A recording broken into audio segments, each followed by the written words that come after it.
Hey, welcome to the Total Schmidt Show. Whether you're watching on the Lenny Schmidt Comedy Network on YouTube or you're listening on podcasts, we have a new intro, new theme song. Let's do this.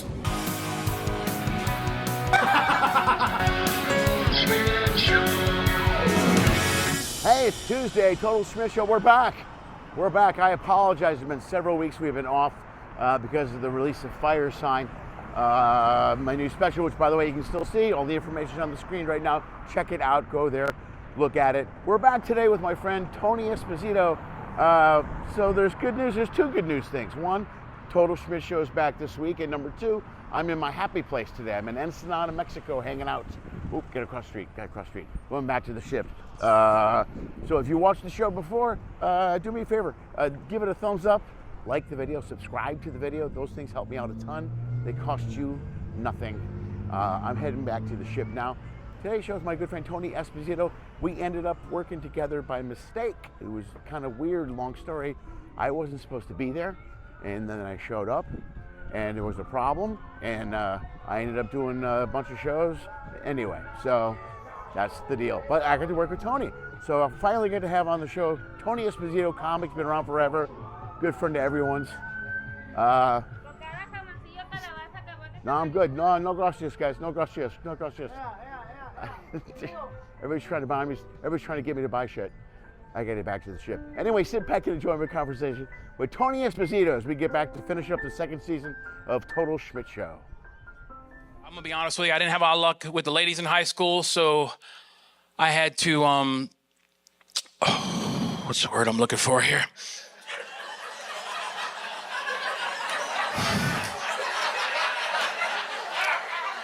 Masturbate is the clinical term.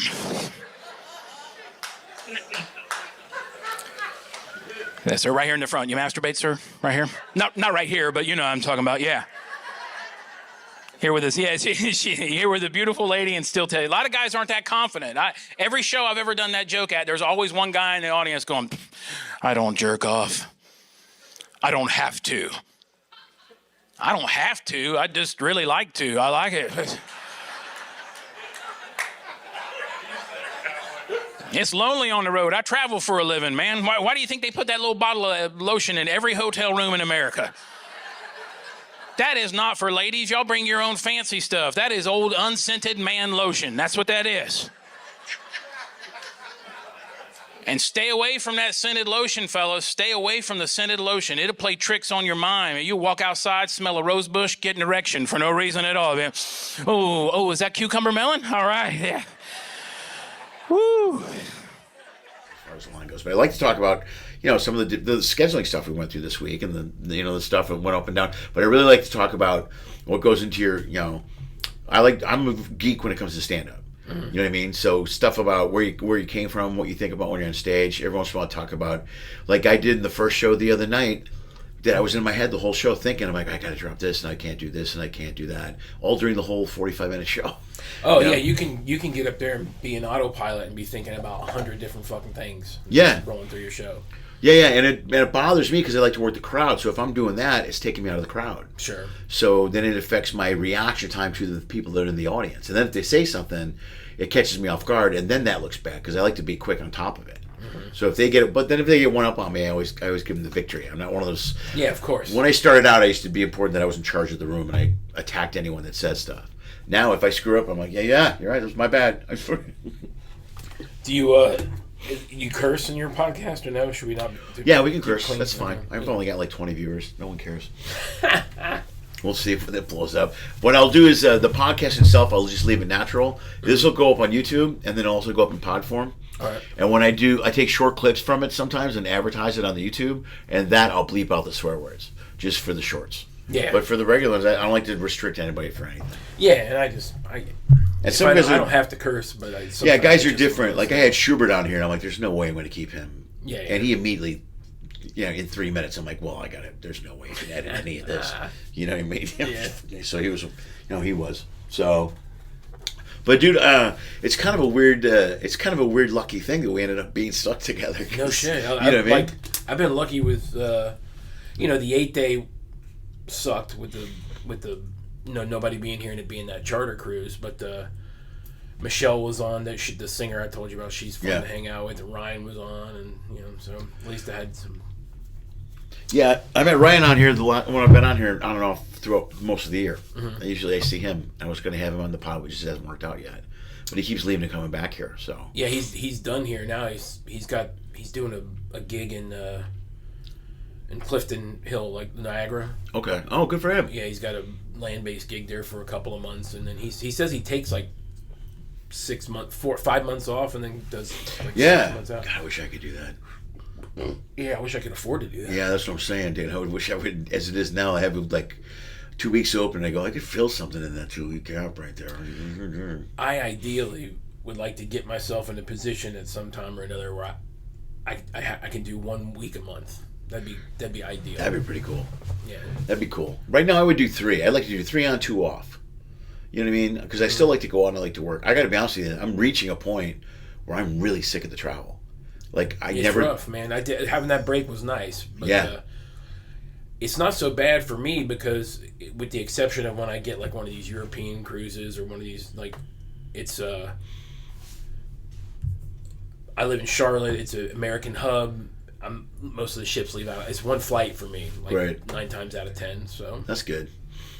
Well, I tell you, man, I just got my flights today. It's American through Dallas. I never want to fly through Dallas ever again. I can't stand that airport. The last 3 times I've been there, I've been delayed, bumped, moved, dropped. I mean, I literally ran through that whole airport 3 weeks ago. is that who you have all your miles with? No, I used to before COVID I did, but now I'm all over the place. Yeah. Most of my miles are Delta. For some reason, I have status on Delta. I don't know how that happened, but I have status with them. I'd like to keep Delta. I like Delta a lot, actually. But American, once they lost status with them, man, they're horrible. They're not, I mean, nobody's good when you don't have status. Yeah, I have. I'm gold for life with American. Oh, that's cool. Yeah, but and I should be. They changed.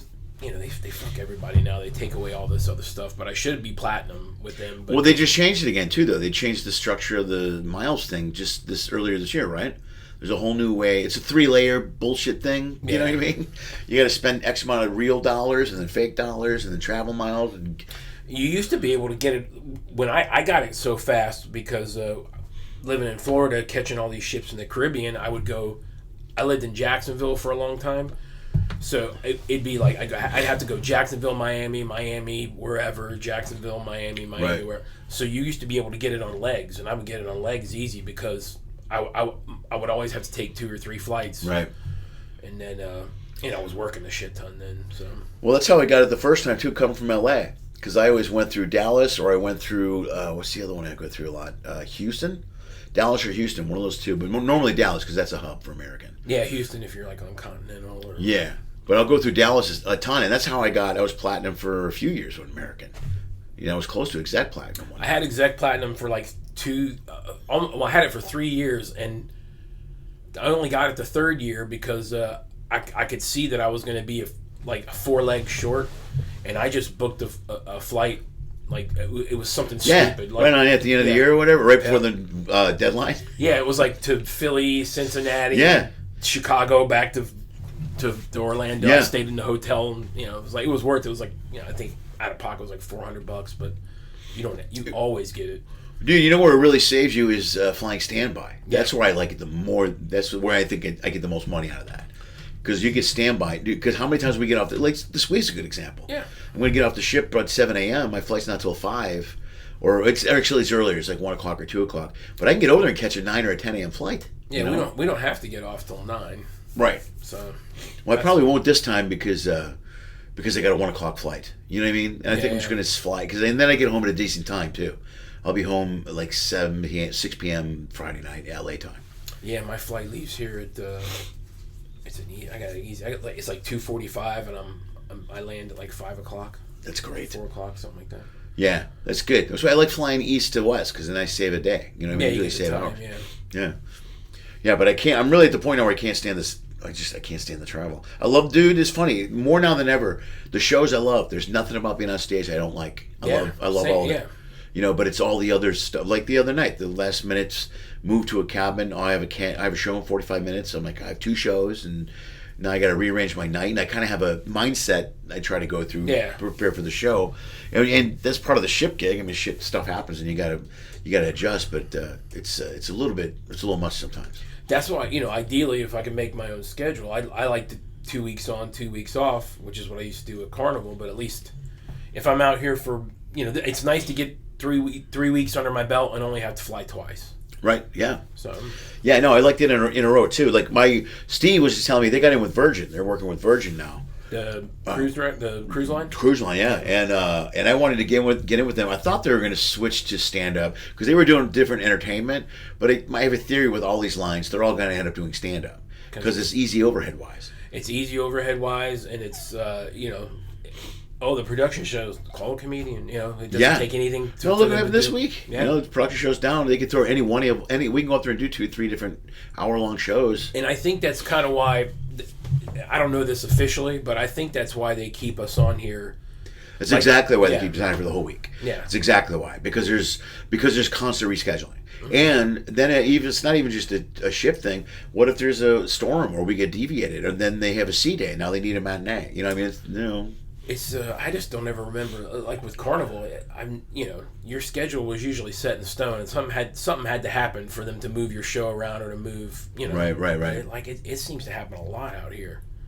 Well, I think part of the thing is that Carnival's main thing is comedy, and they don't have as many guest entertainers to juggle around as they used to. Yeah. They don't bring on a lot of singers and magicians and bands, but that was by choice. They just stopped. They stopped booking variety acts for a while. Well, I think it's because comics are easy. We're the easiest ones to walk into any room. I mean, you walk into any. I'm sure you're like me. I played every shit gig in the world. A barn to a these are volleyball. Frat. This is a softball. This is not a theater show. Are you kidding me? Can you do a theater show at the last minute? Yes, I can. Are you kidding me? Mm-hmm. No problem. But it's easy for them because they know that we can. Out of all the entertainers, they think we're the most adjustable. You know what I mean? In Carnival, I used to argue this shit all the time, man. Like per show, we generate more revenue than any other entertainment act. Hands down. Right. And we don't need all these fucking techs and backdrops and casts nothing. Yeah. I do like that. I like the fact that they can do all this shit in that lounge with the guys swinging on the silks and pyro and whatever, and I can go out there with a microphone and get the same fucking reaction. Yeah, and entertain a room for like an hour. How long have you been out on ships? Oh, we're starting. We're live? I've been recording, man. I didn't turn shit. off. I started early, dude. Oh, no, I just started. I just started shooting the shit. I recorded all that shit. So how long have I been doing comedy? No, well, how long have you been doing ships? I've been doing ships since 2001. Oh, jeez. All right. So that's a long 2002, time. Yeah, right on. How long have you been doing stand-up?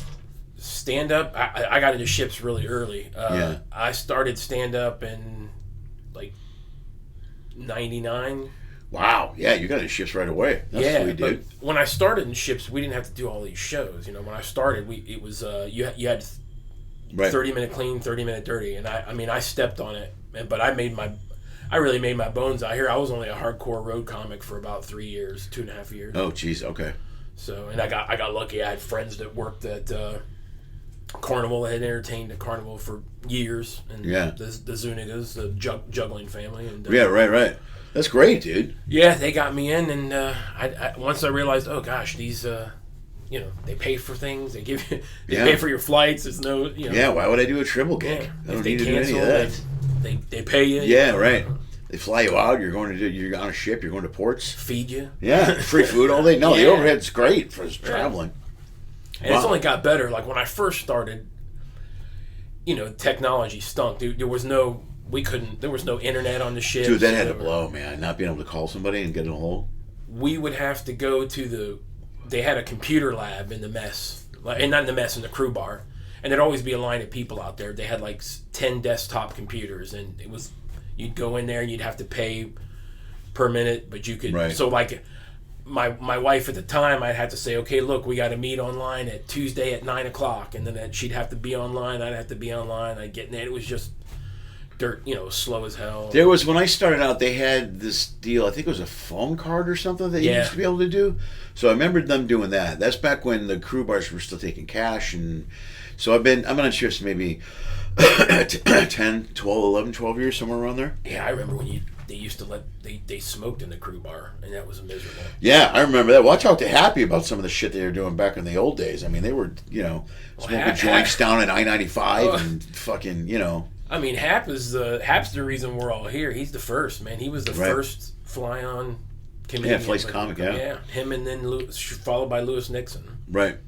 Yeah, he used to tell stories about doing that gig out of L.A. You could do that Long Beach gig and then get off the ship in Ensenada and then just meet the ship in Long Beach. Yeah. Because there was no system back then. No. You just came. No A-pass. Yeah, there was no A-pass. Yeah, so you just would get off the ship and they would know. They'd sail without you. And as long as you caught the ship in the next port or whatever. Yep. You know what I mean? Which is so different now. Yeah, we used to do that in Cozumel. If you didn't have shows that next night, you'd take the ferry over to Cancun and party, and then just get on the ship the next day. Oh, that's great, dude. It's an act of God to do something like that. Yeah, you can't get away with any of that stuff, man. Well, that's good, dude. And you're in Charlotte now? Yeah, I live in Charlotte. I'm a Florida guy. I was born and raised in Florida. Started in Orlando comedy. Bonkers Comedy Club. I remember Bonkers, man. I tried to get. Who's it? Sanfilippo. Joe Sanfilippo. Yeah, there was another guy there was a guy that the guy that was related to the guy from Dorfman. Do you ever work for Dorfman? Oh, that was Uncle Funny's, right? That was. And then I think Dorfman was associated with Zanies, but also when they went to the Hard Rock I think he was with. I can't remember now because Yeah, that was Andrew. I think Andrew Dorfman, because he was a comic in Chicago and then he went down into Florida and opened up Bonkers or Uncle Funny's. Yeah, and I talked to him about work because I was doing Chicago and his brother was one of the owners in Nashville. I think he's the main owner in Nashville, and now they own all of it. I think. Yeah, I think so. You know who was? Flip Schultz? Yeah, I know Flip really well. Flip was a Dorfman guy. The Miami guy, Andrew Dorfman. They pushed him a lot. Flip's great. He was super funny. Dude, I directed Flip in his one-man show. Oh, yeah? I did his short film. I worked with him a lot. Did you ever see his character, the Skippy? Skippy No. Green? No. Dude, that character's crazy. It's just, I directed him that. Also, him and I, we did a bunch of sketch shows in L.A. And he got to open for Carlin. I couldn't imagine doing that. I know, it was really cool. Crazy. I bought half his furniture, too, when he moved to Florida. So I haven't talked to him in a while, but my chair that I sit in and watch TV every night is Flip's old chair. But yeah, I knew him even before he got married to Allison, and then then that came and went, and now Allison's doing her thing. Yeah, that seems to happen a lot in comedy. Yeah, right. The comings and goings of women. Dude, I don't know why. This is why I don't know if I could date a comic, man. You know what I mean? Like I did early on in my career, but when I see guys marry other comics, I'm like, I don't know, man. That just doesn't seem like. Yeah, that's I workable. never. There were some females when I was starting in Orlando, but I just didn't. I didn't get a chance to work with a lot of female comics, and there just wasn't a lot local. Right. Doing it when I was. God, there were a ton in Chicago, man. There was one girl. I can't mention any names. I'll be honest with you. I went through a streak where there were 3 women in a row that I dated, and they left me for a woman. They became a lesbian after they left tight. me. Yeah, it happened 3 times in a row. And after the 3rd time, my brother's like, "Do you see a pattern here?" I'm like, "Shut up, man. Leave me alone." But it happened a few times. It was pretty embarrassing a couple times. It was it was rough. Yeah, and if they want to include you, then it's not so bad. But if it's an exclusive lesbian thing, you're like, "Gee." I mean, they went hardcore, flipped 100% the other way, never came back. And I'm like, man, I must like WNBA flip. I didn't realize I was that bad of a guy. I've ruined the whole male race for certain women. Yeah, that's happened a few times, but. I don't know why I brought that up. But that's my history with women. Now I'm just divorced and bounce around and talk to the kids. Yeah, I know that feeling. That's the only reason I get the high-speed internet out here, so I can check on the kids. Dude, I finally was able to call Lily today on the WhatsApp. Yeah, that's the only reason I get it, is to be able to call. So she can call me especially. She's the one. Anna's fine. Anna's like... Well, you have what are you, your iPhone guy? Or, yeah. If you get the high-speed internet, and you put your phone in airplane mode and Wi-Fi calling, I use my phone regularly out here if I'm logged to the high-speed internet. Really? Yeah, so you don't have to use the WhatsApp, but you have to be logged in on your phone through the high speed. Okay. and then you put it in the airplane mode, and as long as you have your Wi-Fi calling, that's a good idea. I'm gonna try that. Yeah, that's what I do. It's a lot clearer than because I'll do all the boys get on I have three boys, and they all get on Facebook Messenger, and I used to go, I used to chat with them that route, but now right. But if I'm on my computer, and I always tell them, just call me on Messenger first, because if I'm on my computer, obviously I can't be using my phone. Yeah, I'm always bouncing between. It makes sense. Okay. All right, I'll try that. I know that. I know. Plus, with iPhone, you get free iMessaging anyway. So yeah. So that's convenient. So a lot of times that's convenient on Carnival, because then I won't be really hooked up or signed in, and then I just get a message. And if it's important enough, I'll call them back. Yeah. You know what I mean? So I'll just go that route. But because all these lines have different. Remind me to tell you something off the air about Carnival and internet and whatnot. Write that down. Carnival CCL Wi-Fi. Yeah, actually now as the last few years, Carnival's Wi-Fi is turning out it's the worst deal. Like this one's a great one. Princess is awesome. You ever done Princess? I have not done Princess. Theirs is $15 for the week. So it's nothing. High speed? Yeah, you get everything. You're get fine. out of here. It's not a problem. And there's other ones I think that I've heard that are better. Norwegians is difficult because they do it by. You know what they do is what I like to do. They just brought in doo-doo. They do. I said doo-doo. Shut up. They just started doing. It's called a contractor's package for the whole week, and I can't remember what you spend, but you get high speed internet 24 hours for the whole week. It's great. It's worth it. My buddy's on MSC, and he says their internet is fantastic, but I've never had an issue with the internet. When I get the high speed, I stream stuff, and I haven't been out here with Celebrity during football season yet, but I got the package. That's going to be interesting, bro. Yeah. But you'll be able to get through on that because don't they put a restriction on it internationally? Did you use it last year? I did not. Well, I didn't use it out here because I was home for most of the football season last year. But that's a good question. I don't know. I think there's a restriction, international blackout on it. You know what? Because I got it last year. Mm-hmm. They gave me a 30-day trial. At the beginning, because YouTube just got it for the first time. And I go, well, I'll get the 30-day trial and see what happens. And I couldn't get a Bears game loaded anywhere. So I just canceled it after like 3 weeks. You know what I mean? Yeah, that's because it's the Bears, though.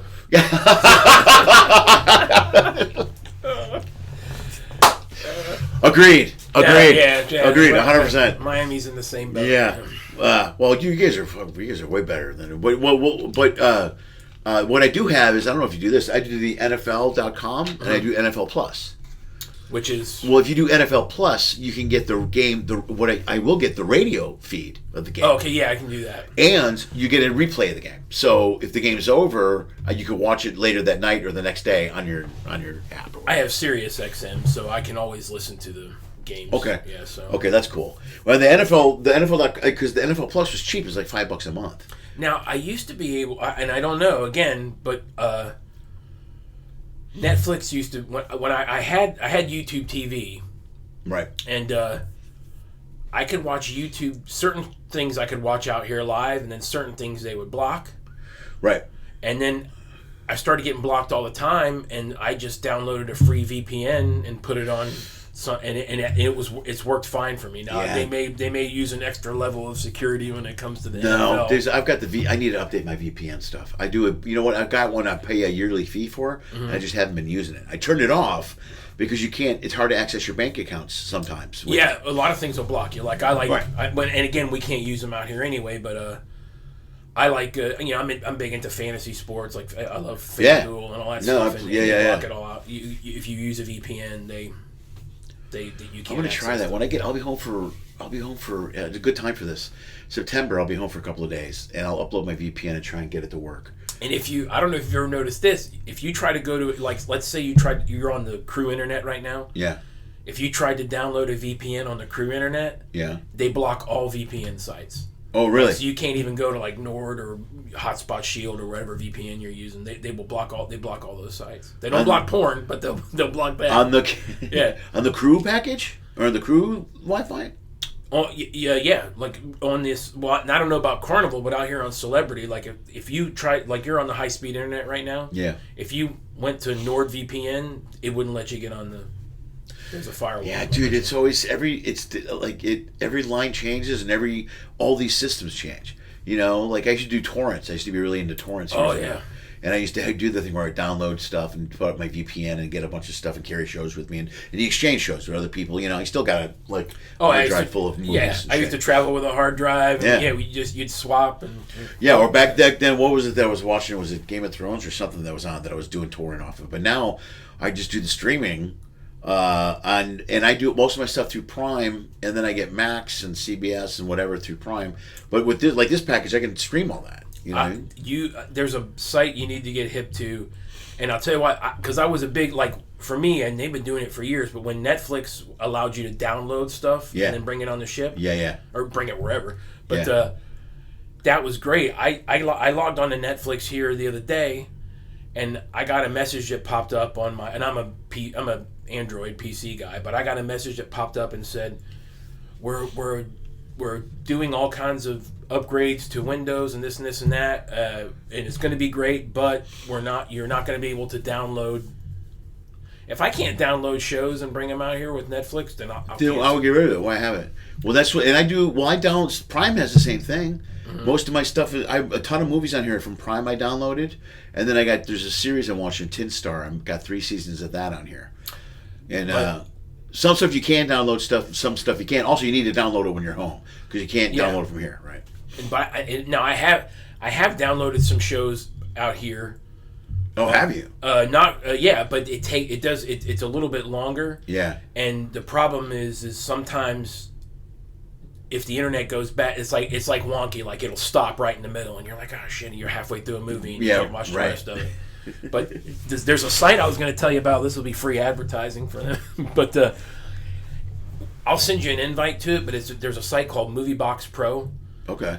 And it's my brother-in-law got me hip to this, and you can download. You can pay a one-time $20 fee to upgrade it to high def. Yeah. But other than that, there's no fees. There isn't a TV series, a movie. There's nothing that you can't download on this thing. Really? Yeah. So the internet out here is good enough to stream on it. Yeah, right. Yeah, you can watch something. Yeah. And they have every once in a blue moon they'll have movies that are still in the theater, So if Netflix decides to pull the plug on downloading, which it looks like they are, I'll just. Why would they pull them down? They just raised their fees again. You know what I mean? It's now, what is it, $25 a month or whatever? Yeah. And I pay for, I think I'm getting the one with the ads. You know what I mean? I can't remember if that's the right. But it's funny how it all came around because, remember when this all started, like Netflix and streaming and torrents, and they, people were getting away from like cable. Yeah. It was like, man, I'm getting all this stuff and I'm getting it for free. And then all these guys got hip and started buying their own content. And where you used to save all this money from using cable to now it's like I've got subscriptions. You got a key track of how many different platforms you have. Yeah. And there's always a new one coming out. Like I just bought one for like a month specifically to get one show. Yeah. And I think it was the Universal one. And it was Universal Plus or whatever the hell theirs is. And there was a show on there about King Arthur. It was a different King Arthur show I wanted to see. I can't remember what it was called. But I just downloaded the whole series, or I watched the whole series, and when it was over, I just canceled the program because they gave you a 30-day trial. That's how they get you. They get you to sign up for the 30, and then you forget. Yeah. Yeah. And I love, I'm a big professional wrestling fan, and WWE Raw is going to be, at the end of the year, they're going to Netflix. So it's like, really? You're going to have to pay. I heard about that. Yeah, so you got to pay to, that's... Dude, that hurts for their, that hurts for them. It's always annoying too. Like I was frustrated with, and they did this with cable years ago when they started doing the baseball playoffs on like USA and TBS, and there was another channel around all the time. I can't remember, but like if you're a kid, you don't get it unless you have cable. Did you see? Because you said you bought the package last year with the NFL. I had it for a month. And then I got rid of it, and I had this is one with NFL Plus. I filled out the thing again. My brother-in-law, that's all he does is sit at his job and surf the net and find all these loopholes. And right, good. But I signed up for that class action lawsuit. Oh, right on. And they're saying that they're guesstimating that because I don't know the numbers, the math, but they're saying that we could end up getting like $3,000 a person. Yeah, that's what I heard. Yeah, I didn't have the package during that time. I had it years ago when they used to go through DirecTV, and I canceled them angry one year. Something happened. I can't remember what happened. It was with DirecTV. And I ended up canceling the package, and canceling it all. And every year I would get it. And the more I was doing ships, I just stopped even dealing with it. Yeah. And then when I'm home, when I watch football, I go to a buddy's house to watch football. There's a place where all my Bear friends hang out. And we just go there. So I just feel like, well, screw it. I'm not going to deal with it. And then that would just bounce between the shows that they were on network TV for the Bears, which isn't many, but still some, Well, I just finished watching, even though I have Amazon Prime. I just downloaded all the whole season of The Boys when I was home on this Movie Box Pro, and I watched them all out. Oh, did you? Right on. Yeah, I just finished it too the other day. It's such a good show. It's a really great show. Yeah. The first time though, it's getting dark, dude. The sexual stuff on that show is getting pretty gross. You remember when that centipede tossing salad thing was just the centipede thing? That was too much. The dominatrix. Oh, God. The dominatrix thing was gross. Yeah, the whole. It came out about 4 or 5 years ago. Yeah, and you watch the trailer, and at the time, my oldest is 18, and I have 15-year-old twins, and at the time, the boys were 11 and 14, or somewhere around that age, I guess. But I thought, it's a superhero show. The boys the very first episode, they're having an orgy, and one guy's superpower is he shrinks and dives into some chick's vagina, and I'm like, oh, pause. And now, now they all watch it, and boys are boys, but there's just something. I don't want to sit there and watch that with my kids. Yeah, my oldest daughter wouldn't. She's like, that would gross her out. She's very.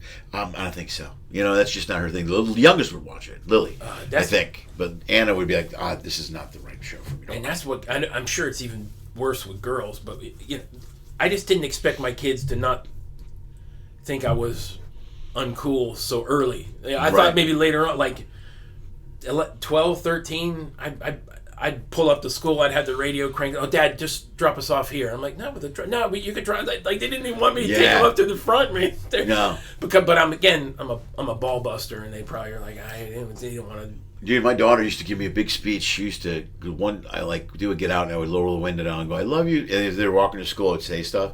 And my oldest, she laid into me the first time I did. She goes, "Don't you ever do this to me again?" I mean, she would get so mad. So they would leave, and I would open the window, and they would just look at me. I mean, they get really. Anna especially gets really pissed. Lily laughs about it, but Anna's like, they're older now, so now they shrug me off like they're crazy old, Oh yeah. Every once in a while, like, it's just Dad being Dad, But they used to they would get so embarrassed even over the silliest. I would go to the airport when they'd come see me in LA, and I would be standing there with the sign for the girls, Schmidt girls, and then Anna would be like, "Oh my God!" And I'm like, "You don't know any of these people." I go, "No they think it's cute." People are like, "Oh, there's my daughter's walking away. Shut up, Dad. Leave me alone." I'm like, I wish my dad did that for me. Yeah, right, exactly. I'm like, you're lucky. Some dads don't give a shit. Damn it! I'm here. I made this sign. I didn't just buy it. Yeah. Unappreciated, man. Yeah, these kids. Dude, I was just reading a good, and your kids are around that age. My kids are a little bit older than yours, but I was watching the Rogan podcast, and there was this breakdown about Gen Z. I've been really into this lately. Some of my material on stage was about it a little bit. But they're talking about this Gen Z kids, and I talk to this with my daughters a lot, where I don't know how,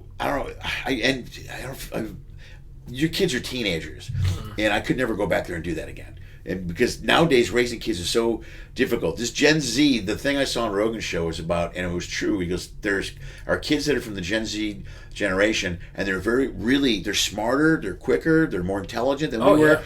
But the problem is they're afraid to do anything. They have anxiety so badly, they're afraid to fail. That this one was talking about kids in a class, and I noticed it with my daughters. My daughter, when something goes wrong, she completely falls apart. I'm like, as opposed to, and I hate to do this, but when I was 18, I was on my own. Yes, at my own place, and I'm like, when shit happened, shit really happened. I go, this, you being late for a movie is not the end of the world or whatever. But because it's the good and the bad. My opinion with the information age, it's like like all of a sudden, it's like when you grab a medical dictionary and all of a sudden you start looking for all these things that this and that. You're right. I got that. I can feel that in my calf. And that's the problem is and the other thing that's just the pandemic set my kids back. I mean, a year and a half, no interaction socially. But it's the information age, and social media has given these kids a sense of entitlement, or like that, like, you know, thank God my boys they love YouTube, and they're big video gamers, and they're all athletic. They play multiple sports. Yeah, they're physical. Yeah, physically. So it gets them out of the house. Yeah. But they just, I mean, they sit and watch, like, they don't even, it drives me nuts, like, they don't watch regular television shows anymore. Everything is in these concentrated YouTube clips chunks, and right. And so they don't have, you know, and it's tough to tell a lot of these kids that are super into the social media. It's like, you know, no one gives a shit what you had for breakfast. You know, right. No one. It gives them this sense of entitlement, and they get out in the real world and they realize people don't give a shit about you. You know, yeah, I think that's what it is. It fucks them up. It mentally. There's a chunk I did of this last album about it. Is that these kids are integrated with this reaction now. They're integrated with. I should get a response. Yeah. I should get this. Someone should. And most of the time, it's approval. You know what I mean? You're only filtering. You're showing your best life online, and you're positive. No one's going on your Facebook and burying you or trolling you, unless you know you got an enemy out there. Most of the people are like, "You go, girl. You're the man. You're the whatever." Well, it's very positive. But in the real world, nobody's out here patting you on the back. If you feel bad, you put a picture up. Oh, I feel so fat, because you know you're 50 people are gonna go. Oh, you're not. No, you're fat. Not. You're beautiful. Up. Oh, yeah. God. Right. But then in the real world, when the shit hits the fan, you got to just deal with it. It's like I think I told you the other day. I always try to teach my kids that there's shit's going to happen every day between now and the end of time. It doesn't go away once you solve this problem. There's constant problems, but every problem they're just sideswiped. I remember my wife used to bust my balls about being hard on the boys, and I go, look, you have no idea. And again, we come up in that generation where it's different, but right. Yeah, I said, you have no idea how cruel high school boys, teenage boys are. I said, trust me. I said, you nurture them. It's my job to make them men. They got it. You know, it is what it is. But yeah, see, I didn't have boys, man. So it was girls, and it also made me open my eyes up and look at the world from a girl's point of view a lot. Because then I noticed a lot of the bullshit that boys pulled when I was younger, and shit I pulled on me. Frankly, I was a shithead too in middle school. But there's stuff my daughters went through where I looked at from a girl's point of view and go, oh, that is shitty. That's kind of shit. That's fucked up. That shouldn't be that way. You know what I mean? There's a little, and it's worse. It's worse with social media because these kids can get it online when you go home now. That's, you know, when you get bullied, it's 24 hours. Yeah. You know, it's to be the joke in my act. I go, when I was a kid, if you got your ass kicked the last day of school, you went home and shook it off for the summer. Now you got to relive that ass beating every night on TikTok. Yeah. You know, and you can't move and reinvent yourself anymore. That'll follow you on forever. So that pressure for kids. Well, and then back in the day, if you were getting your ass beat, maybe somebody would jump in and help you. Now they pull their phone out and film it. Like, yeah, hey, right. Let's call the police. Fuck, come and help me out. Dude, no, you only hit somebody to get from this? Yeah. There's no way I'm calling. Don't call the cops. It's the worst. Oh, yeah. It's a totally different world now. You're right. And they just, like, my kids, the thing... My buddy Dean does a bit about it, and it's like, oh, you know, did you go outside today? No, did you climb a tree? Oh, I did on the internet. You know, like, my boys they're into video games, and but they'll go on YouTube and watch people play a game that they have, and I'm like, why don't you just play the game? That's like, what are you doing? Like, why are you watching? Like, what's that called? My brother does that. It's twitching. Twitch thing. They'll go Twitch streams and all that, and they'll go. I'm so old. What's that called? What's that thing called? Yeah, that thing. The Twitch on the interweb. Pull up the Google machine. Let me crank it up. They'll go Google machine. My boys they'll have a sleepover, right? And they'll do guy shit and sit up all night and, you know, eat junk and hang out, whatever. But they get up in the morning and they can't wait to all go home so that they can get on the computer and play together. Right. And there's advantages and disadvantages. Like, one of my sons had a good friend of his was an exchange student from China, and he went back to China. And they talk every day. Like, that's cool. The boys will be on. They'll all be on playing a game, and they'll be on Discord or one of these other. And even though they might be doing totally separate things, they're all chatting with each other while they're doing this. You know, while they're on playing games, they're right. You know, or whatever they're doing. So, I mean, like I say, it's. See, I'm lucky. My oldest daughter likes to bake, and that's what she does with most of her time. I mean, she has her moments where she watches YouTube and stuff, but she doesn't sit and lose themselves for hours I mean, they can sometimes, but most of the time she's out doing shit. Yeah. And then Lily, she likes to go. She's really big on meditating and hikes and stuff. So I think they have a decent balance for what they do. You know, but I mean, there's times when Lily will be in the, you know, she'll be in the front room, and the lights will be off, and I'll be in my room working for a couple hours, and I'll come out, she'll still be sitting there on her phone. I go, what are you doing? I'm just watching YouTube. I'm like, all right, okay. I guess. And I out here, it happens to me more. At home, I can always find things there's always something to do, you know, because we're trying to make up for lost time. Yeah. But I have caught myself out here many a night doom scrolling, and like, I'm like, oh, it's 1 o'clock. I probably should hit the sack. And the next thing I know, it's 3:15. Yeah, right. How in the hell did this happen? I've done. That's how I lose the gym a lot. Like I'll finish working at 2, and I'll go to the gym at 3, and then I'll be online, and suddenly it'll be 4:15, and I'm like, oh, now I can't go to the gym. I got a show in like an hour and a half. You know what I mean? But yeah, I go down that YouTube rabbit hole where I just start, and it made it harder now with the streaming out here. It was almost easier when I couldn't stream. You know what I mean? That way I was getting more stuff done. You know. True. So you only have you probably have the adult show in 2 days. How do you like doing the adult show here in the theater? I don't mind it. I like it. I like being you know. I used to tell them this because we go back and forth at Carnival when they would schedule or overschedule. Look, I'll do if the lounge is full and it's a good crowd, I don't mind doing 4, 5, 6 shows, but I'd rather do one really good show than 3 poorly attended or crummy.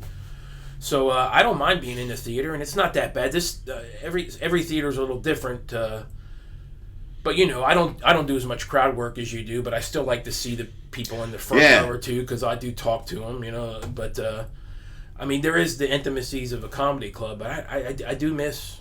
I like being on the big stage. Yeah, well, I like their setup here because you do a couple of clean shows, and then you mainly do one adult show the last night of the cruise. Yeah, and it's almost always completely packed. And you know what I mean? It's a really great show. Which is the way it should always be. Right. You always do your clean show first. Right, and then they come for the late show the very last night. And those are the people that really, if they're there at 10:30 at night, they really want to be there. Well, not only that, I can get away with things in my late show if they're already endeared to me, if they've already seen me. If I just come out with all the dirty shit right away, it's going to turn a lot of people off. You're an animal? The crowd's like, who's this animal? But then it works the other way, too. It's like I'll have guests come up to me and, oh, you were so funny, and you didn't have to curse, you didn't have to do this. So is your late show... I'll tell you who gave me this response, and I use it all the time, but Jeff Shaw told me, he goes, just tell them if they have to ask, they probably shouldn't come. Oh, that's pretty good. Because the last thing you want is a complaint or, you know. Yeah. See, that's funny. I'll get a lot of people that'll come up. Most people just will say they're not coming to the adult show. Which I'm fine with. That's why we do 2 shows. Well, I like doing both. You know what I mean? I got to the point where, first of all, I like doing the thing with the kids. I like talking to the kids. That works for me. You know, that's the coolest thing about ships in the early going for me, and it still is like we ship comics, we are literally the first comics that a lot of kids have never seen live because they can't go to a comedy club. Yeah, right. Yeah. That's really cool. I get that comment a lot. And a lot of kids will come up. Every once in a while they want to be a comedian or they want to be funny or whatever. But they're always usually mesmerized. They just, you know, they love it. And I love talking to the kids from the stage. And it's funny because now they have a comparison because getting back to social media, they can watch all these videos of interaction with comics. You know, and this kid Timmy the other night, Teddy or whatever, Timmy. But he was good. When I first started talking to him, I thought he was going to go down that road of being too involved. Yeah, not stopping. Yeah, right. But he didn't. He was great. In fact, I went back to him 2 or 3 times, and he was fine, which was great. What I don't like is when they try to be involved in the show too much. Well, the best thing was that you said you were going to call him Timmy, but when you went back to him, you called him Teddy, and then the other kids like, "No, we're calling him Timmy." Like they're already bullying him before the show. I'm glad everybody's paying attention. The crowd keeps correcting me. I'm like, all right, that's cool. We'll go with your thing. That's good. You know the funniest thing I tell you afterwards? You were there. The kids came up afterwards, got my card, Timmy and his friends and stuff. Yeah. And they go, they told me that they had way more YouTube followers than I did.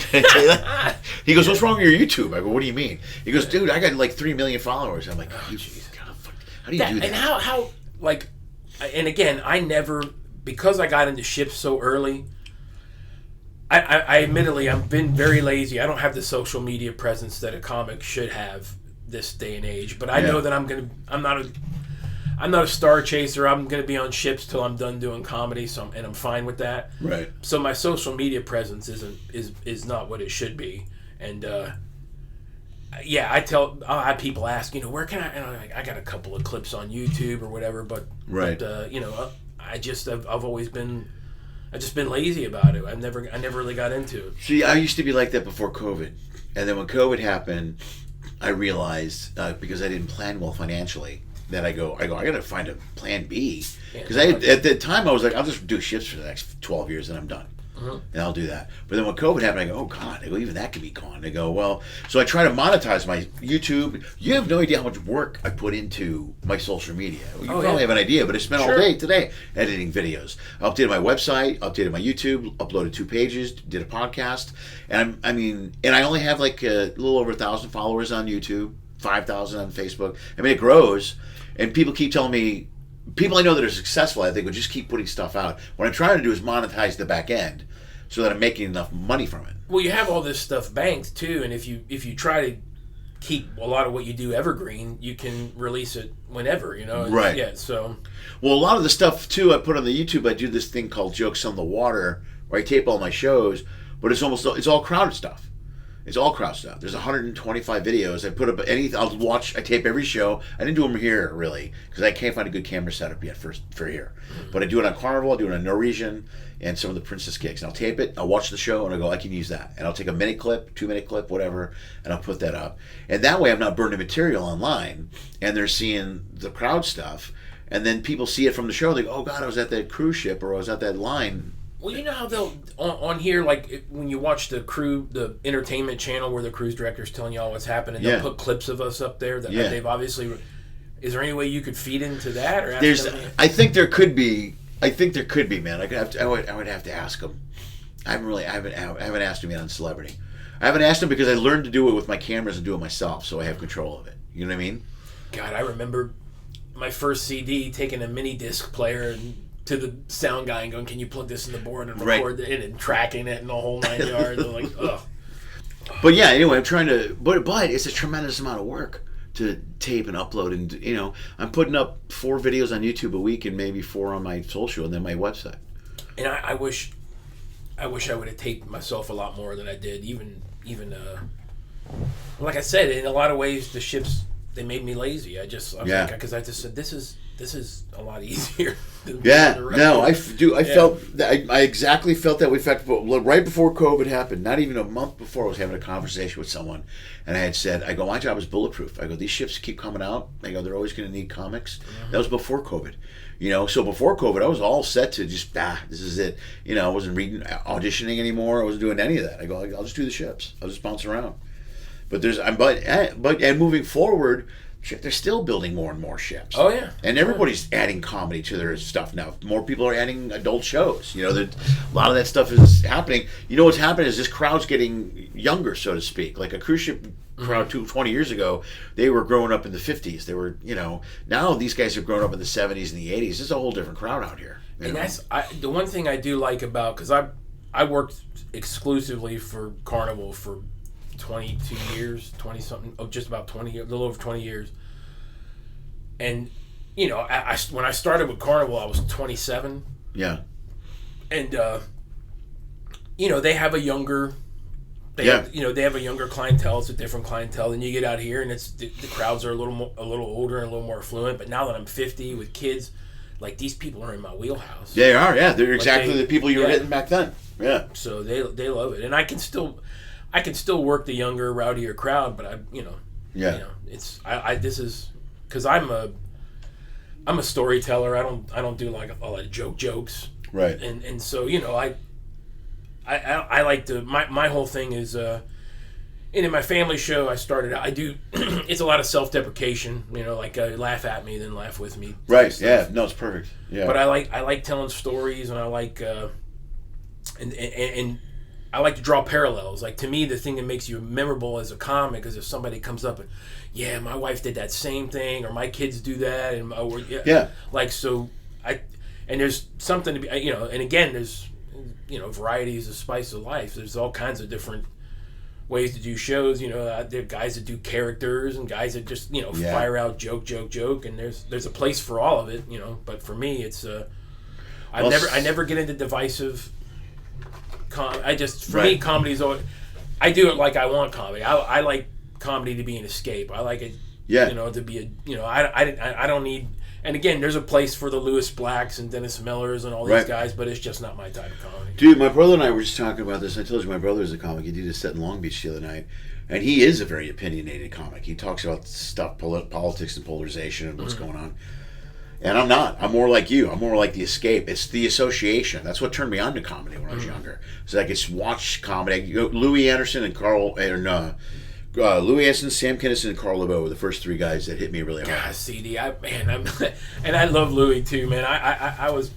He was such a nice guy, man. And I remember he was, when Joe Sanfilippo, Bonkers, Orlando guy, he went out to Vegas and he started opening some clubs in Vegas. And for a while, he actually pulled Louis from the Excalibur, and Louis was working at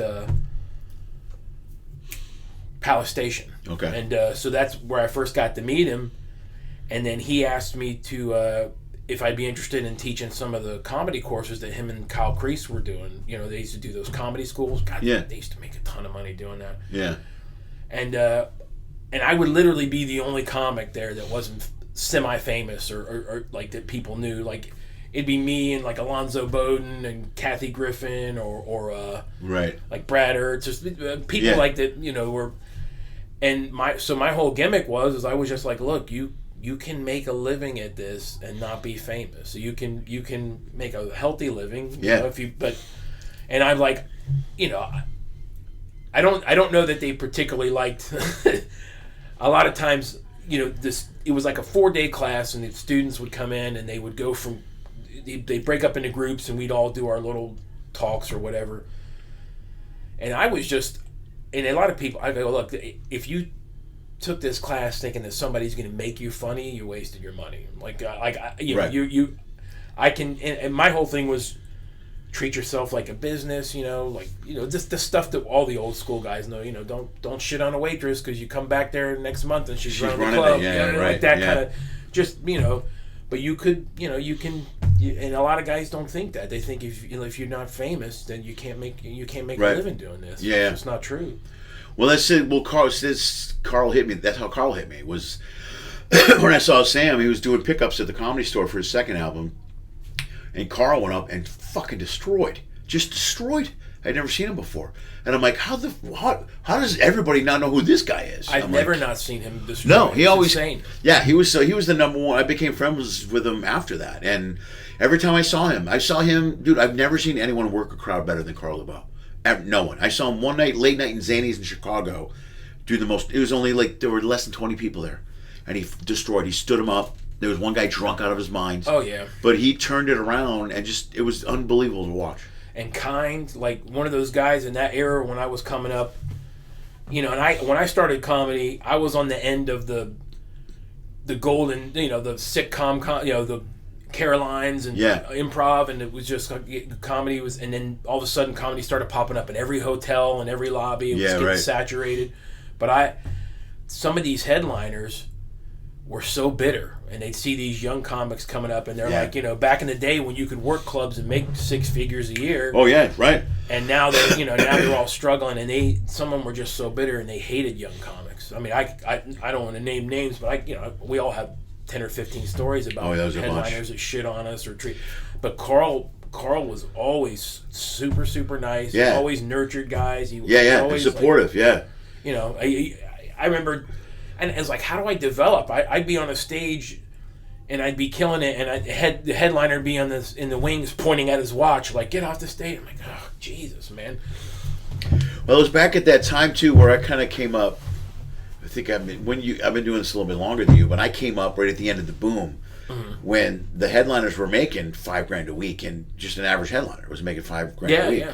But I was featuring, I was making like 15 or 16 a week. To feature, to middle. Crazy. Yeah, you know what I mean? But then the boom shut down, and they weren't paying that money anymore to headline. I got bumped up to headline, but I was only making 18. Oh yeah. But they just stopped paying $5,000. And those guys, I remember talking to Chaz Elstner back then, because Chaz was one of those guys. But he was making a ton of money. He told me a story. I remember one day I'm flying everywhere He goes, the next summer I'm driving a Honda all over the country trying to make money. It's just the backlash on the boom was so harsh on those guys, it crushed them. And again, there's a million guys that people don't know. Like, I think Chaz may have the funniest family show I've ever seen out here. Really? I think Chaz is brilliant. He's got the greatest transgender bathroom joke I've ever seen in my life. Oh, I don't know if I've heard that. It's brilliant. He goes, man, I don't care who you are. I don't care where you're from. I don't care. He goes, I just want to be able to go to the bathroom without having to use an app. And he pulls out the phone and goes, let's see, I have a penis. Yeah. I want to keep my penis. I like vagina. Yeah. I'm going to continue to like vagina. 47. Oh, 47. God. He's like, you think you'd be one of the top 3? He's just... And the classic, I mean, the how boys play and go, pew, pew. Yeah, he's... It's so good. He's such a funny dude. Dude, I've had him on here like 3 times. He also, I like to talk to guys, because this came from a show where I did during COVID, where I talked about how guys survived during COVID. Mm-hmm. And, you know, he just still does maintenance work at this place in Vegas. That's what he did during COVID. Yeah. He became a maintenance guy. He's an amazing cat. Like, if you sit down and really talk to him, I could talk to him for hours about all kinds of stuff. I'll tell you, another guy like that is Sid Davis. You know Sid, right? No, I don't know Sid. Oh, Not Sid Davis. Oh, Sid Davis is great, man. He's been out. He lives in Charlotte now, but he was an airline mechanic, and he worked for the airlines forever. Got into comedy after. Oh wait, no, I do know Sid. Yeah, because he got in late. Yeah, okay. But got into comedy late, but never had to. He had some. He worked for US Air, which of course, you know, when they and American Airlines merged, right? He flies all over the place for free. Ah, it's great. So like, you know, when he first started, he could take a shit gig across the country because like he could fly for do an free. opening gig in Vermont for 3 days. Good for him, man. And another fun, just funny guy, but that was the big misnomers. You can make money, you can be a comic and not be famous. Yeah, you make a living and nobody knows who you are. When I was younger, I used to thought that meant failure. Now, though I realize now, especially in my 50s, that means success, because it's hard to still work and stay relevant. Like you're talking about being able to entertain younger kids. Like I do well with kids in their teens and 20s. There's a reason for that. I talk to my kids about that. Yeah. You know, you learn through your kids. They help. You got to stay relevant. Now, this business doesn't just reward you for being around a long time. You got to stay funny on some level to keep working.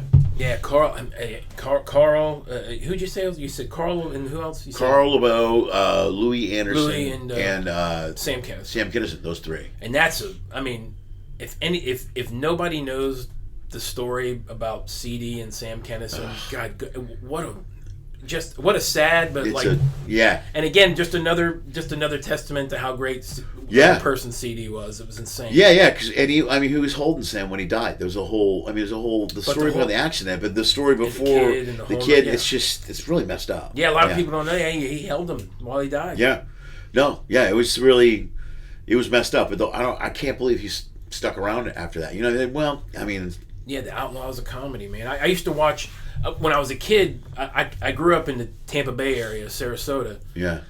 And you know, Ron and Ron were the thing. Ron and Ron was the big radio show, and Schubert was on there all the time, and Mitchell Walters and CD and all these guys. So I just idolized those guys. Like, I was blown away. I loved Bennington. And a matter of fact, we were talking about crowd work. We were talking about Jim Brick yesterday, who's a legend. He's the best. And again, not famous. I put him up against anybody. I go to his show and I hope people heckle him so I can watch him. He's so quick. He's like lightning. He just moves so fast. You know, from one to the other. I remember the first comedy show I ever saw, and Jim's one of my dearest friends now, so I tease him about this all the time. But I snuck into Bennington's Comedy Club, and so this had to be, I was probably 16, so this is probably like 90, 89 maybe. Yeah. And Jim Brick was the MC.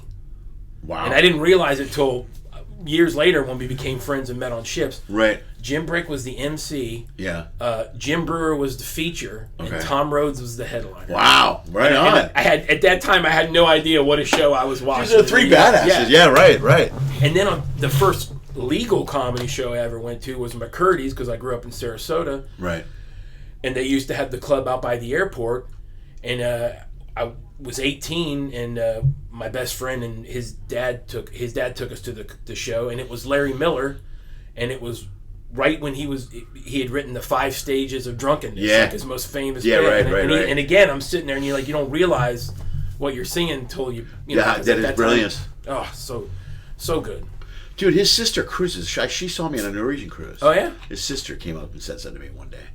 Yeah, he's not doing real well health wise. Is he still with us? I don't know. I never met him other than I saw him. I never met him either, but she had told me he wasn't doing that great. So, and she was very sweet. She had some nice things to say, but I was like, "Your brother's a genius." Yeah, I mean, he was brilliant. Yeah, then he became just the default like principal in every movie, or yeah, the dean. Yeah. Plus, he had a great run in Law and Order. Did you see that? Oh yeah. Oh God, he was phenomenal. As the club owner, he was dynamite on that. He was really good, man.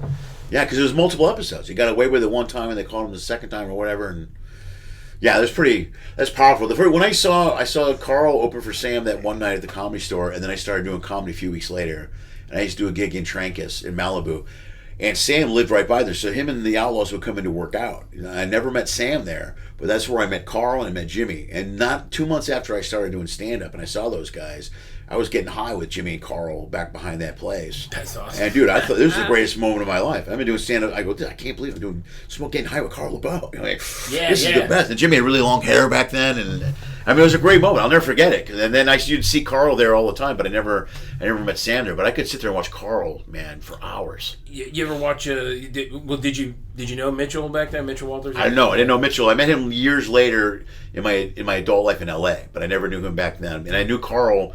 And then when Carl lived in Vegas, I saw him a bunch of times in Vegas. Do you know the Roseanne story with Mitchell Walters? I don't think I do. And that's the best, like, going back to, like, not shitting on people, like karma.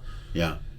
When Roseanne first started, she used to go on the road. Her and Mitchell would run together. This is before, of course, she was ever famous. Right.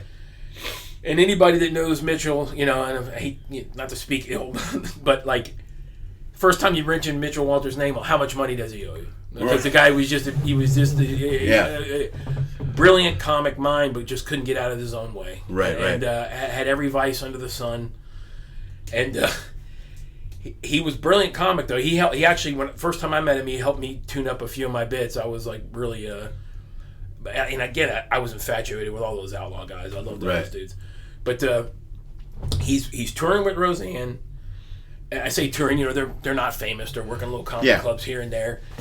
And he's having a bad night, I guess, in the casino or wherever the heck they were. But he asked Roseanne if he could borrow $400. And, back before they were famous, $400 is a lot of money, man. That's half your money for So, fast forward 10, 20, 50, I don't know how many years later, 10, 15 years later, Mitchell's out in L.A. and and of course Roseanne had called him a few times and he dissed her and, ignored her and never gave her the money back. And so, fast forward 10 years, 15 years later, he gets a call. His agent says, ABC's got this great show that's coming out. They're looking for writers. I submitted your stuff to them. They love you. It's a formality. You're just going to come in, do this interview. You're gonna be a head writer on this show. He walks in. Of course, the show's Roseanne. She's sitting there. She goes, "Fuck you, get out of here." I mean, cost himself for $400 loan. Could have wrote on one of the best. I've never heard that story before. Yeah. Dude, that's horrible. Boy, talk about karma come back to bite you in the ass later. Dude, that's rough. Yeah, it's like all those great stories about... I just heard a story. I didn't know this. Cause I'm a big Howard Stern guy, and I was listening to Howard Stern, and Kiefer Sutherland just passed. Donald Sutherland. Yeah. I mean, now I've killed Kiefer Sutherland. Yeah, don't do that.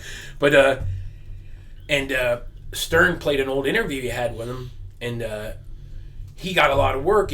Early on in his career, he's always worked. That's the thing about him. Yeah, he was always worked. Yeah.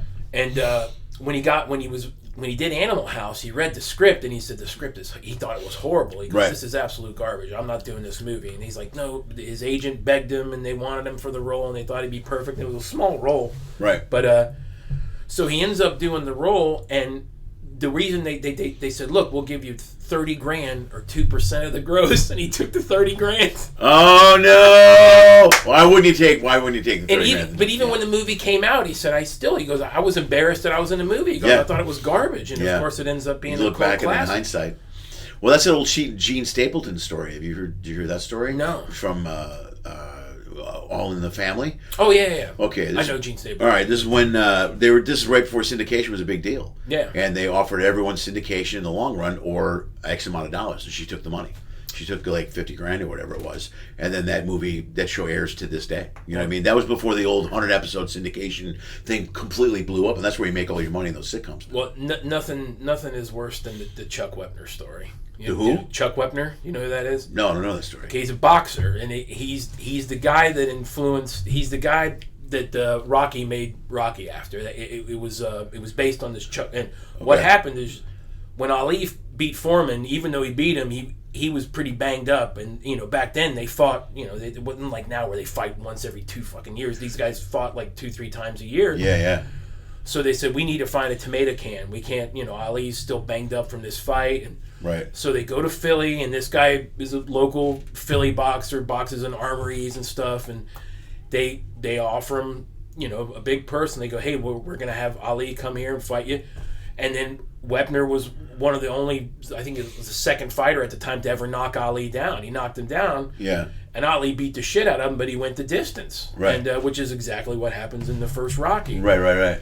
So Stallone, and that's a whole other great story about Stallone. He shopped that movie to everybody. Oh, right, yeah. But they didn't want to cast it. That made his career. Yeah. I mean, he stood behind it. Yeah, right. It won the Oscar. They wanted other people to do it. Right, 100%. But so Wepner advises on the movie, and at the end of the movie, they say, "Look, we'll give you $80,000 or 2% of the gross." And he was embarrassed by his career, and he said, "I just."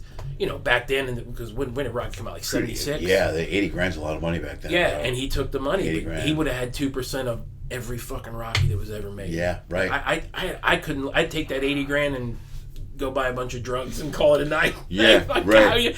It'd be so hard to live at. They'd be so pissed off. Oh man, that's rough. Well, here's another story. It's a different version of it. Another sitcom story. There's a guy. Damn it. I can't remember his last name. I swear I'm getting Teddy Mulroy. He's a comic out of Cleveland. Damn. Okay, he was a writer producer on the Drew Carey Show, right? Okay.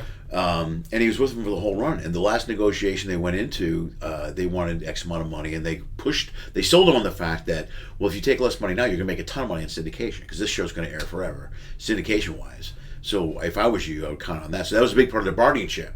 Was this syndication money is part of what you're getting from this deal. So they're like, okay, so they took the deal. The show was never syndicated. They decided not to syndicate the show. The reason being, there's so much music content in that show, it would cost the studio a tremendous amount of money licensing wise. So they go, well, then we just won't syndicate the show.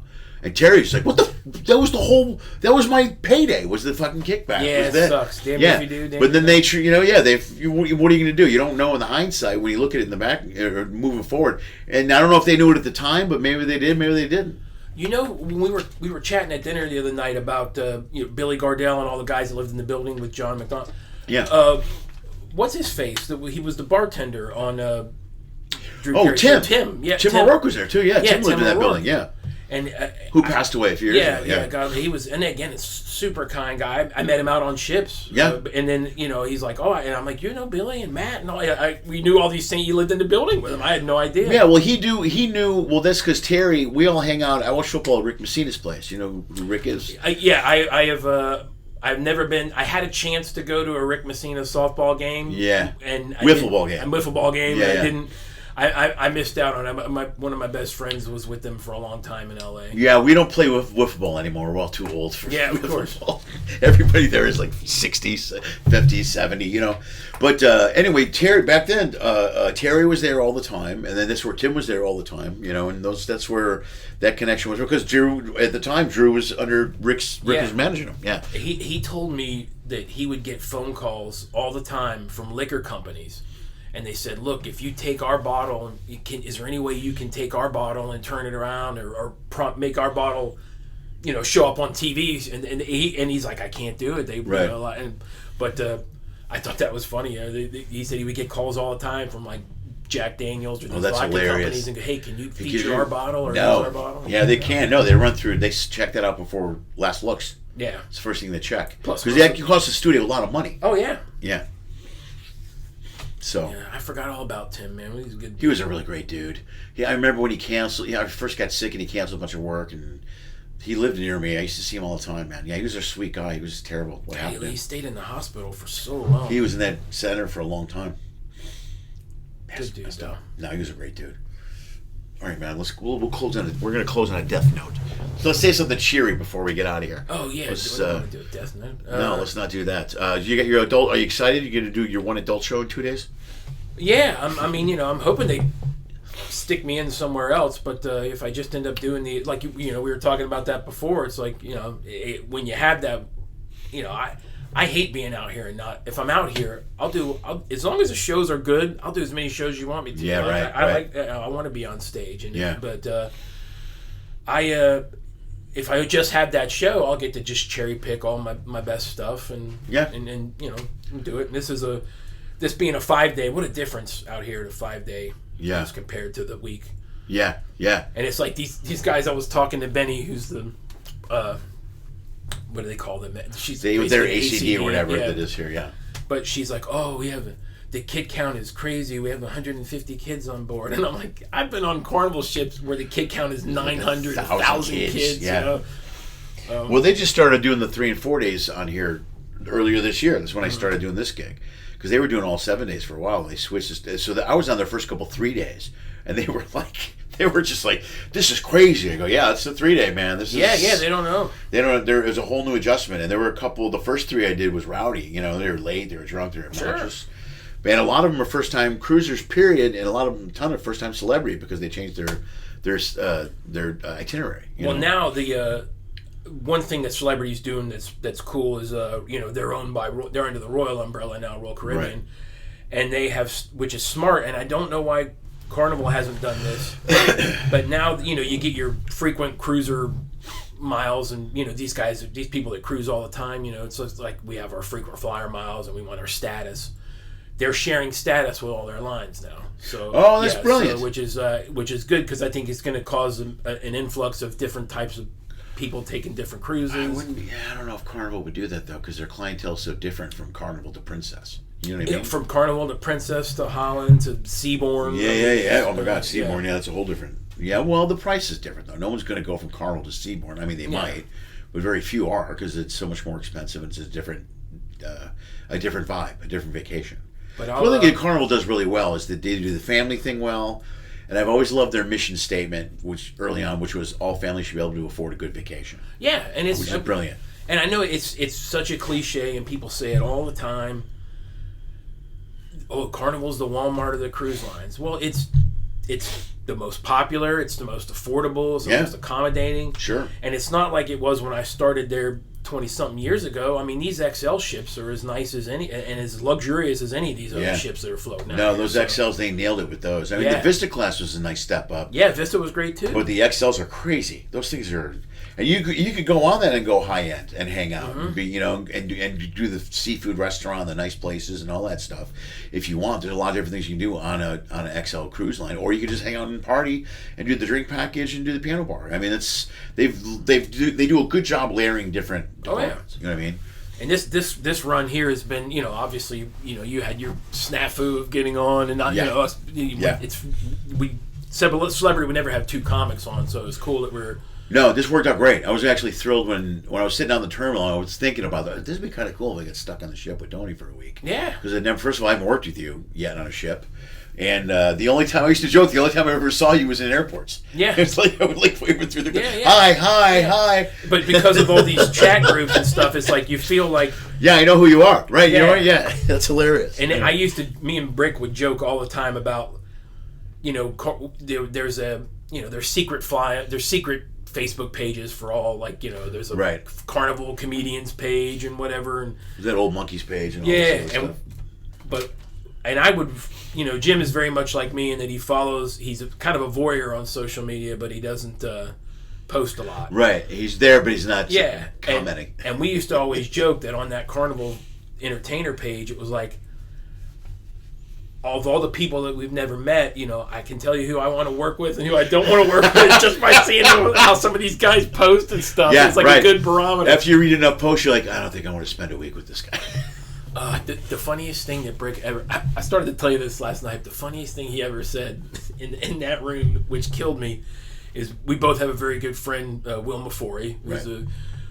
and again, another guy, another example of like, if you told me, hey, who do you want to build? If you were an agent and you had to rep a comic and make him famous or build a show around him that nobody knows about, Right. I mean, Jim Brick and Will be at the top of my list. Right.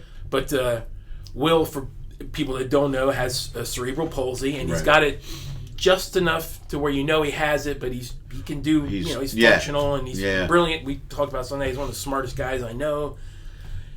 He decided that he was going to try when he had his kids and they were. He decided he was going to try to go back and take a regular job. His buddy had an IT company where I think he went to school at somewhere up in the Northeast. I can't remember now.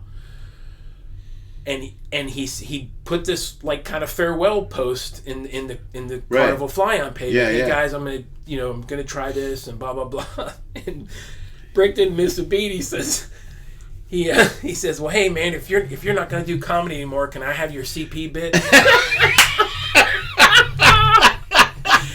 I laughed for 10 minutes. I couldn't stop laughing. Like, can I have your CP? I bet he left for 10 minutes too, easily. Oh God, dude, that's hilarious. But this week is like this whole. I've been on here. I did it was a 3-day, a 5-day, then the 8-day, which was a charter. So shit, you've been here that long? Yes. Oh, dude. And then all this 5-day with you, and then I'll go home. That's 3 weeks, over 3 weeks. And this charter before, and I worked on 2 of them when they were with Carnival, but it's a charter called Festival at Sea. Yeah. And it's a I think that's me. It's booked as an African American culture cruise. Right. And which you're perfect for. Yeah, of course, yeah. And so yeah, I'm the so Esposito. And they get some really good they bring in a lot of like entertainers, like so on this particular 8-day they had Robin Thicke. And I was walking down the stairs on the back of the ship, and my sister is a huge Robin. She goes to every concert, tries to, she's a massive Robin Thicke fan. Right. So I'm walking down the stairs, and I when I tell you I'm literally the only white guy on the ship, it's like maybe 2-3 white guys, and I'm walking down the stairs at the back of the ship, and Robin Thicke happens to be sitting there with his band, and as I'm walking down the stairs, he looks up at me and he goes, "My man," and I stop, and I'm like, does he think he knows me? Like, I don't know if he... And I go, huh? And he gives me a high five, and he goes...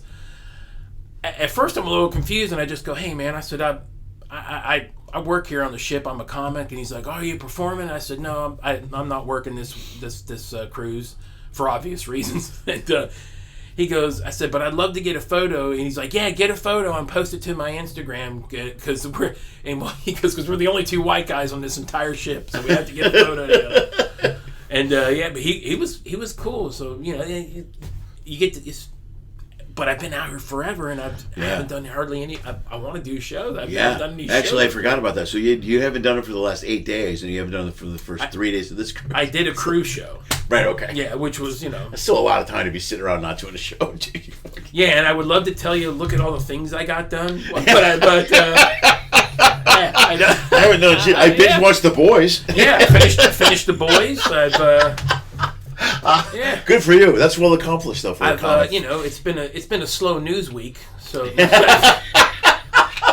You're only out for the busiest news week in the fucking November. And I did miss the internet shut down. So I got friends that are just getting home today. Yeah, dude, I don't know how I dodged the bullet on that. I flew that day, I got home early. I flew standby. I got in a day that my brother talked to me that night. Yeah, everything went blue screen. And I know people were stuck for days. Yeah, I'm like, I don't know how I dodged that bullet, man, but I did. I got around it. Yeah, because that was between that and one thing I do like out here on celebrities, we have a few more channels than we get on Carnival TV.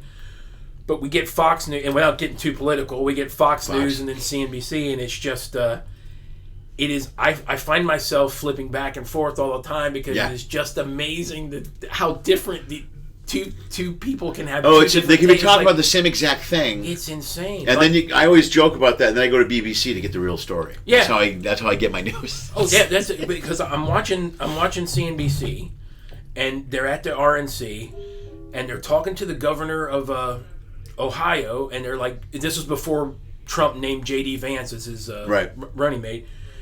And they're like, well, do you have a plan on replacing J.D. Vance should he be nominated? And do you know if he's going to be nominated? And the guy sat there and told this lady unequivocally 4 times, we have no idea. We don't have any contingency plans because we don't know if he's getting picked. I can't comment on that. I have no idea. Right. I flip over to Fox.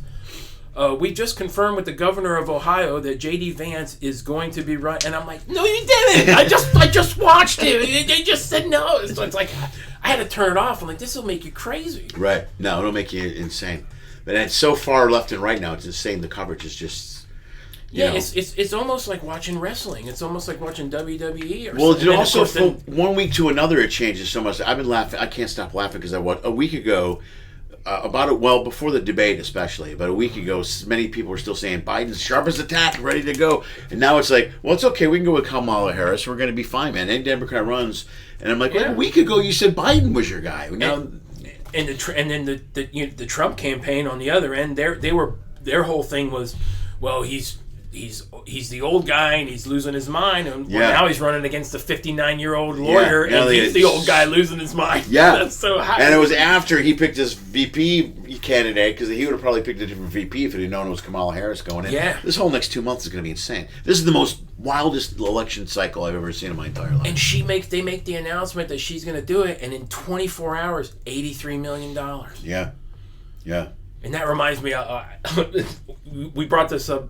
We touched on this before, but going back to like social media and numbers, it's like, I see guys like you, and you're doing these podcasts, and you learned how to edit and do all this stuff, and I got friends that have just like been putting shit tons out of social media and taping shows and the whole 9 yards, and those kids were busting your balls about not having any followers. Yeah, right. And this is the state of the world. I know. Some girl gets interviewed at a concert and says, "Hawk to us, spit on that dick." The next day, she's got huge. 1 million followers. No, she's in huge. 1 day. Yeah, not only that, she's got a manager. She got all kinds of stuff going on. Oh yeah, she's been offered all kinds of deals. But thank God, I'm happy for her though. Sure. Because I think she's handling it well. The big thing I worry about, especially with daughters, not that my daughters are going to go down this road, but this OnlyFans phenomenon. These girls that are in their late teens, early 20s are going on our OnlyFans. Making shit tons of money. Yeah, but also, 25, 30 years from now, how are they going to be mentally? Are they going to be okay with this? Can they get, you know what I mean? It's a weird thing. It's almost like this our version of porn, but it's more widespread. Like anybody can do it and anybody can see it. And not even just porn. Like imagine if, you're a dude, you're out here, you're like, fuck, let me put on a Girls Gone Wild, and next thing you know, there's your daughter and 2 other guys in the bar. I'm like, oh God, no. I don't want to see that. No. Right. So I always worry, but so she seemed, because she got an offer from Playboy and she turned him down, and I was like, man, good for you. They just don't, you know what I mean? Don't go that route. But at the same time, it's like they put this, they put these little mini documentaries and things on YouTube, and they had this like 5-minute spiel about her on Instagram, and I'm watching it, and they're like, it was a high-tech shoot. Obviously, they were doing drone shots of her hometown and talking about where she's from, and like this really deep introspective thing, and in the back of your mind, you're like, she's famous for telling people she's going to spit on a dude's dick. Yeah. and but they're doing this like really expose, like it's deep thing, like, and I'm like, but dude, this is so Andy Warhol-ish. You know what I mean? Is. It's just it's a microcosm of our society now, where somebody just blows up, and you're like, and I hope she's smart. Then her retirement's set, and she's, you know what I mean.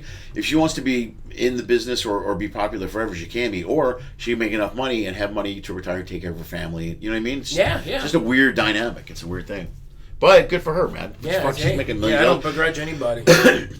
Like you make money however you can, It's just like these guys. We're into sports. These guys that bitch about these athletes. I don't begrudge anything. If somebody's willing to, if I knew tomorrow I could hold out with celebrity and they would pay me $1 million a ship, I'd hold out. Like I don't begrudge anybody for getting as much money as they can. Dude, I never feel bad about athletes for that, because they get taken advantage of. It went south quick out there. It's about the porn. Yeah. Oh wow. Oh yeah.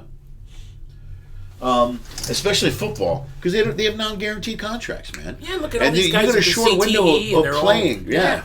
You know, just so any athlete that can get as much as he can for the little bit of time he's playing, they're good for him because he's going to be done by the time he's 38 anyway.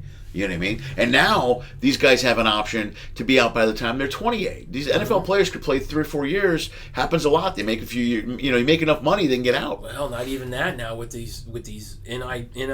Oh, the NIL is changing everything. Like these guys are making money in college. In college, now. Yeah. So then because we're going through when the Bears signed Williams. There's a big debate about back and forth and the money and the deal and the stuff. And these guys could hold out now and just live and be fine. And then you become a social media superstar. Look how some of those girls, those gymnastic girls, some of those girls are making a tremendous amount of money. That chick from LSU, and she's making. Was it Olivia Dunn? Olivia Dunn's one, and then another one is the other girl. I can't. There's so many. I can't remember her name, Sydney or something like that. And look at these guys. Like my kids, absolutely. And again, we could talk about this forever, man. But like. My kids love YouTube. They watch a lot of YouTube. They subscribe to a lot of these followers.